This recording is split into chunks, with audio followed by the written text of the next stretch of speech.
Mithila press देख रहे हैं आप, और मिथिला प्रेस की टीम अभी मौजूद है बिहार के मधुबनी जिला के खुटौना प्रखंड अंतर्गत कमलपुर में। मैं आपको बताऊं कि आप कैमरे पर देख सकते हैं हमारे साथ अभी खुटौना प्रखंड के नए प्रमुख मेराज आलम जी हैं। साथ साथ इस बार के निकाय चुनाव के मधुबनी से राजद कोटे के एमएलसी के उम्मीदवार भी हैं।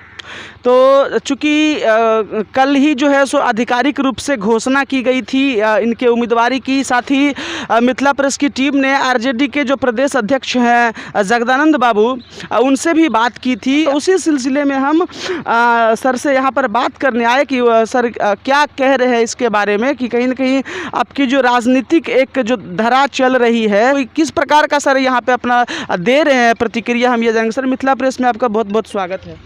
चलिए, आपको भी बहुत बहुत स्वागत है। सर सबसे पहले तो आप एमएलसी के उम्मीदवार बनाए गए हैं, इसके लिए हम आपको बधाई देते हैं।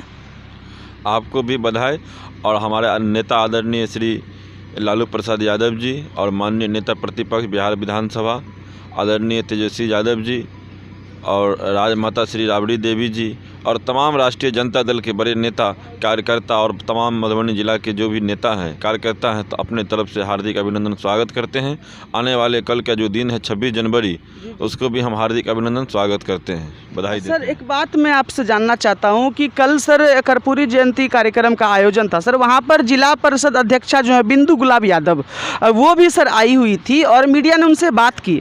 साथ ही सर कुछ और भी वहाँ पे लोग थे जो खुद को राजद का ही कार्यकर्ता बता रहे थे, और वो कुछ सर दूसरे ढंग की बात बोल रहे थे। बिंदु गुलाब यादव से जब मीडिया ने बात की मिथिला प्रेस की टीम ने, तो उनका जो बात था या उनके जो समर्थक थे, ऐसा लग रहा था कि कहीं ना कहीं वो भी उम्मीदवारी के दौर में अपने आप को लाने का प्रयास कर रहे हैं। क्या कहेंगे सर, कोई राजनीतिक राजद के ही गुटों में ऐसा विरोधाभास जैसा, मतलब आपका सर इस पर क्या प्रतिक्रिया होगा? सबसे पहले तो बिंदु गुलाब जी क्या बोले हैं आप लोगों को हम अभी न देखे हैं न सुने हैं। जी जी। रह गया राजद में गुटबाजी की बात, तो राजद में न कोई गुटबाजी है न कुछ है। रह गया राजद से उम्मीदवार तय हो चुका है, जो आप लोगों को कल बताया गया है, जिला अध्यक्ष भी और आपको प्रदेश अध्यक्ष जदयू से भी बात हुआ है। जी सर। देखिए, चुनाव लड़ने के लिए पार्टी में उम्मीदवारी देने के लिए जितने भी कार्यकर्ता है नेता है सब स्वतंत्र है उम्मीदवार देने के लिए, लेकिन अंतिम जो फैसला होता है आदरणीय लालू प्रसाद यादव जी हम लोगों के राष्ट्रीय अध्यक्ष है। बिहार में नेता प्रतिपक्ष क्या कहते हैं तेजस्वी प्रसाद यादव जी हैं, बिहार प्रदेश जगदयू है। तो बिहार प्रदेश और राष्ट्रीय अध्यक्ष जो हम लोगों को निर्णय लेता है वो सभी कार्यकर्ता और नेता का सर्वमान होता है। तो राष्ट्रीय जनता दल की तरफ से एक नाम मात्र जो कल आप लोगों को घोषणा भी कर दिया है हमारे जिला अध्यक्ष जी, और आपको जगदयू प्रदेश अध्यक्ष से भी बात हो करके मेराज आलम का मेरा नाम का घोषणा कर दिया। तो इसमें मतभेद होने की हमारे समझ से कोई बात नहीं है।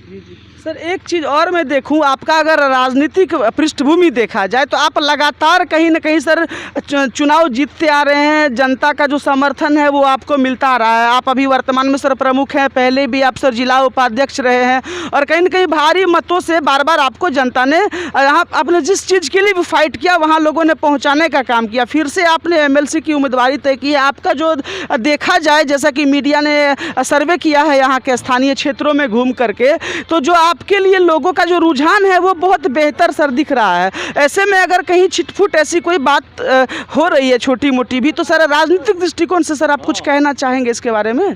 देखिए, सबसे पहले जो जिस उम्मीद से जनता हम पे विश्वास जताते हैं उस उम्मीद के साथ हम जनता के बीच में खड़ा उतरने का हर संभव प्रयास करते हैं।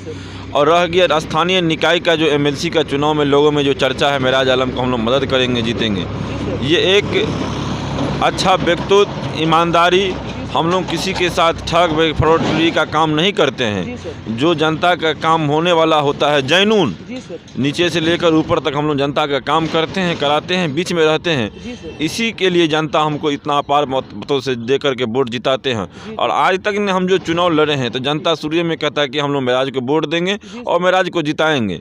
जैसे अभी हम क्षेत्र भ्रमण के दरमियान घूमते हैं तो पंचायत प्रतिनिधि जो लोग जीते हुए हैं, चाहे वार्ड सदस्य हो, मुखिया हो, जिला परिषद हो, पंचायत समिति हो, और तमाम क्या कहते हैं जनता मालिक, एक एक आदमी मन बना चुका है कि राष्ट्रीय जनता दल के उम्मीदवार मेराज आलम को हम लोग वोट देंगे और चुनाव जिता करके विधान परिषद बनाने का काम करेंगे। सर मिथिला प्रेस के माध्यम से कोई एक और संदेश सर आप लास्ट में देना चाहेंगे? मिथिला प्रेस माध्यम से हम यही संदेश देना चाहते हैं कि मधुबनी जिला के लिए विकास, चहुमुखी विकास करेंगे। जी जी एकदम पूर्ण आशा और विश्वास के साथ कहना चाहते हैं जी सर। कि आप लोग एक एक बहुमत मत दे करके जी सर। विधान परिषद भेजने का काम करेंगे। पंचायत प्रति मैं लगातार 3 बार चुनाव 2011 से 2016 और 21 में लगातार हम चुनाव जीते आए हैं। तो हम एक पंचायत प्रतिनिधि के नाते हम जानते हैं कि पंचायत प्रतिनिधियों का जी सर। क्या समस्याएं हैं। जी सर। वो हमसे बेहतर आज के डेट में जो उम्मीदवार अपने आप को कहता है जी सर। कि चाहे जो भी उम्मीदवार हो, जी सर। हमको नहीं लग रहा है कि पंचायत प्रतिनिधियों की समस्या हमसे बेहतर क्यों जानता है। जी सर। क्योंकि हम पंचायत प्रतिनिधि लगातार रहते आ रहे हैं, जी सर। इसलिए पंचायत प्रतिनिधियों का हमको समस्या भली भांति जी जी जानकारी है।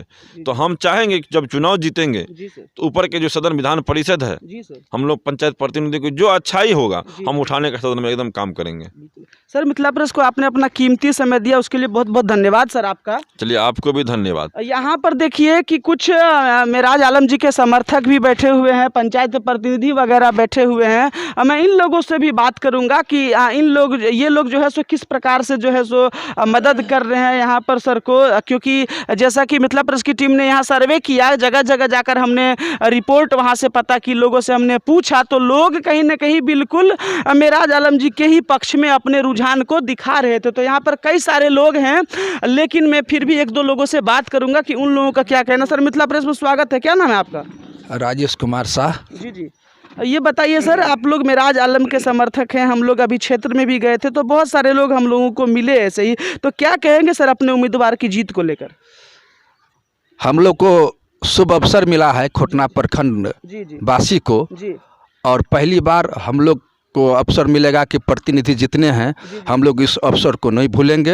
अपना कर्तव्य वहन करके एक एक बहुमूल्य प्रतिनिधि को वोट उसमें डलवाएंगे, और इसमें हमारे लोकप्रिय और कभी हार का आज तक हमारे प्रमुख साहब जय समूह नहीं देखे हैं। इस बार भी तमाम खोटना प्रखंड, लोखी प्रखंड और फुलपरास प्रखंड, तीनों प्रखंड का जहाँ तक जो बात है भारी बहुमत से जीत हासिल होगी। देखिए, एक बात गौर करने वाली है, मेराज आलम जी यहाँ के स्थानीय नेता हैं। विधानसभा चुनाव में भी उनकी उम्मीदवारी की बात जोरों शोरों से हो रही थी, लेकिन किसी कारणवश वो उस समय खड़े नहीं हुए। तो सबसे जो एक अहम चीज़ है वो ये कि लोग चाहते हैं कि यहाँ के जो स्थानीय हैं, जो उनके हैं, जो करीबी हैं, उनको ही लोग उम्मीदवार के रूप में देखना चाहते हैं। ये भी एक चीज़ आपको सबसे बड़ी देखने वाली बात होगी कि लोग चाहते हैं कि उनका जो उम्मीदवार हो वो यहीं का हो। काफ़ी सारे लोग हैं यहाँ पर, फिलवक्त हमने लोगों से बात की है। तो अब देखिए, अभी चुनाव का परिणाम आना है, क्या होता है। फिलहाल आप देखते रहिए मिथिला प्रेस। जय हिंद, जय भारत।